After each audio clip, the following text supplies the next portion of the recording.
ಇವತ್ತಿನ ನಮ್ಮ ಮನೆಯ ಸ್ಪೆಷಲ್ ರೆಸಿಪಿ ಪಲಾವ್ ಹೇಗೆ ಮಾಡೋದು ಅಂತ ನೋಡ್ತಾ ಹೋಗೋಣ. ಮೊದಲಿಗೆ ಒಂದು ಕುಕ್ಕರ್ಗೆ ಎಣ್ಣೆ ಹಾಕೊಂಡು ಅದಕ್ಕಾದ್ರ ಮೇಲೆ ಅದಕ್ಕೆ ಈರುಳ್ಳಿ, ಪಲಾವ್ ಎಲೆ ಹಾಕೋಬೇಕು.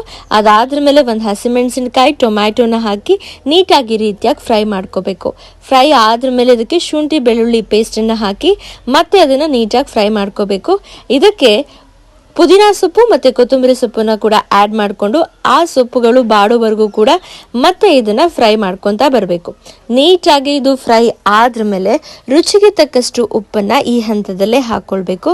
ಅದಾದ್ರ ಮೇಲೆ ರುಬ್ಬಿರುವಂತಹ ಮಿಶ್ರಣ, ಇದಕ್ಕೆ ತೆಂಗಿನಕಾಯಿ, ಒಣಮೆಣಸು, ಸೋಂಪು, ಚಕ್ಕೆ, ಲವಂಗ, ಏಲಕ್ಕಿ, ಅನಾನಾಸು, ಶುಂಠಿ ಬೆಳ್ಳುಳ್ಳಿ ಹಾಕೊಂಡು ನೀಟಾಗಿ ಗ್ರೈಂಡ್ ಮಾಡ್ಕೊಂಡಿದ್ದೀವಿ.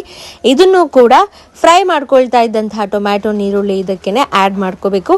ಹಸಿ ವಾಸನೆ ಹೋಗೋ ತನಕನೂ ಕೂಡ ಇದನ್ನ ಚೆನ್ನಾಗಿ ಫ್ರೈ ಮಾಡ್ಕೋಬೇಕು.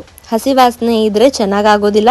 ಸೊ ಹಾಗಾಗಿ ರುಬ್ಬಿರುವಂತಹ ಮಿಶ್ರಣವನ್ನ ಕುಕ್ಕರ್ಗೆ ಹಾಕಿ ನೀಟಾಗಿ ಅದನ್ನ ಫ್ರೈ ಮಾಡ್ಕೊಳ್ತಾ ಬರಬೇಕು.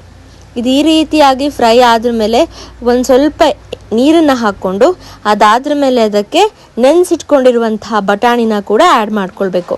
ಈಗ ಇಲ್ಲಿ ತೊಳೆದಿಟ್ಕೊಂಡಿರುವಂತಹ ಅಕ್ಕಿ ಇದೆ, ಸೋನಾ ಮಸೂರಿ ರೈಸ್, ಅದನ್ನು ಕೂಡ ಆ್ಯಡ್ ಮಾಡ್ಕೊಳ್ತಾ ಹೋಗಬೇಕು. ನೀವು 2 ಲೋಟ ಅಕ್ಕಿ ತೊಗೊಂಡ್ರೆ 4 ಲೋಟ ನೀರು, ಈ ರೀತಿಯಾಗಿ ನೀರನ್ನು ಹಾಕ್ಕೊಂಡು ಮತ್ತೆ ಅದಕ್ಕೆ ಸ್ವಲ್ಪ ಲಿಂಬೆ ಹಣ್ಣಿನ ರಸವನ್ನು ಹಾಕ್ಕೊಂಡು ಈ ರೀತಿಯಾಗಿ ನೀಟಾಗಿ ಮಿಕ್ಸ್ ಮಾಡ್ಕೊಳ್ತಾ ಬರಬೇಕು.